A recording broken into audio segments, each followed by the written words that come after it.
You going? Good morning, everyone. Welcome to lesson 1.8, interpreting graphs. Interpreting graphs. Let's just start right here.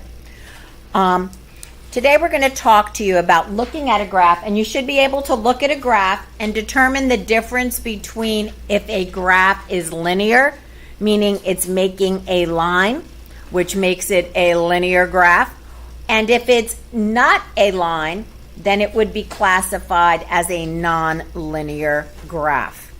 The intercepts of a graph are the points where the graph intersects an axis. So the x-intercept right here is where this graph is crossing or touching the x-axis. This intercept right here is called the y-intercept, and it's where the graph touches or crosses the y-axis. Now, I just want to go ahead and keep this all in context because we are going to get into this very heavily when we graph equations in the second quarter. So right now I'm just giving you an overview and getting you used to some of the language and terminology. But what I want you to take away from today's lesson is to be able to look at a graph and tell me, is it linear or nonlinear? I think we can all do that. Our first example here, this graph shows a function that approximates the shape of Gateway Arch, where x is the distance from the center point in feet and y is the height in feet. Is this function linear or nonlinear? Well, is it forming a straight line, guys? No. So could it be linear? No, it's non-linear. And if I were to ask you, what is the y-intercept? The y-intercept would be where it's crossing up here. This particular graph we will deal with in the third quarter. This happens to be called, and you're not required to know this right now, I'm just giving you some general information. This is called a parabola. A parabola is a U-shaped curve. A U-shaped curve. And it's usually in the form of f of x equals x squared. Most of the time, if the parabola is going to cross the x-axis, it usually is going to have two intercepts. Neat thing about parabolas is they are symmetrical. So they are the same on each side. Okay, and basically all I need you to do is to be able to look at the graph and tell me if it's linear or non-linear. And basically estimate the and interpret the intercepts of the graph. Now, I'm pretty fair when it comes to this, so I just want you to know that sometimes we have to estimate or guesstimate where it might be crossing. So in example number 1, we're talking about the right whale population. On the x-axis is the generation of those whales since the year 2007. On the y-axis is the population.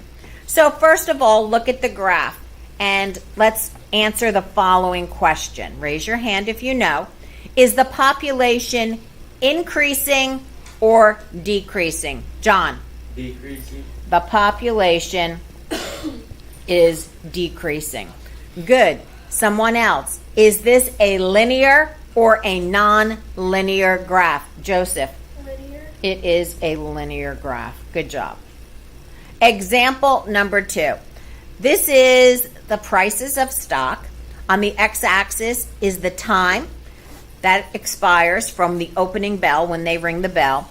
And on the y-axis is how the price changes over a period of time.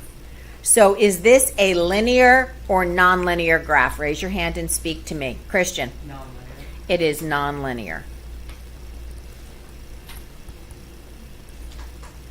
Non-linear in nature. Good. If I were to say to you, okay, we can just leave it there. And then our last example, average gasoline prices. Since 1987 is the x-axis and the price per gallon is on the y-axis. So basically we can ask a few questions. Question number 1. Have gas prices gone up, down, or stayed the same? So if you know, raise your hand. Riley. They've gone up. Okay, gas prices have increased.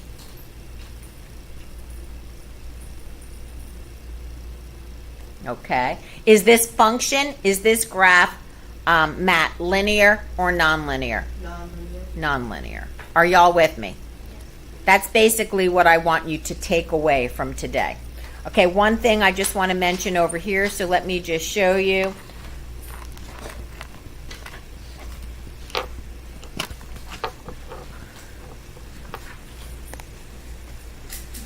These are all considered linear.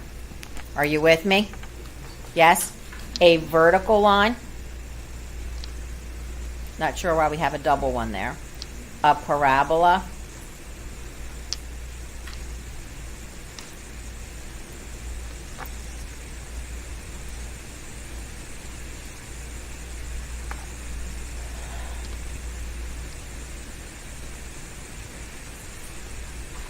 These are all nonlinear in nature. Yes? What's it called if, like, the line goes over the origin point? Is it called just the x and y intercept? The x-intercept is 0 and the y-intercept could be 0. And we're going to deal with that later. Okay, good question. All right, here we go. Let's go on to the second part of the lesson. Interpreting extremes and end behavior.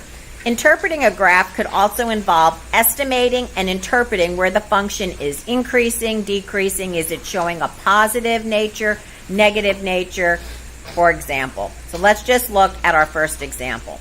The outbreak of the H1N1 virus can be modeled by the function graphed at the right. Estimate and interpret where the function is positive, negative, increasing, decreasing. Okay, so it's positive between 0 and 42. There is nothing here that shows that it's negative in nature. It's increasing, and then it looks like it's going to plateau up here.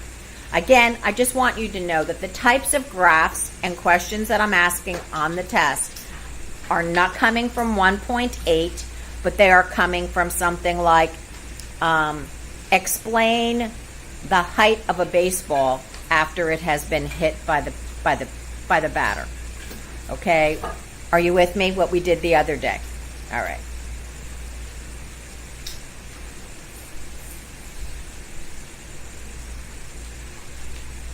Okay, we're in good shape. Tonight's homework, I'm going to give you a handout, so let's get ready to look at that in 1 minute.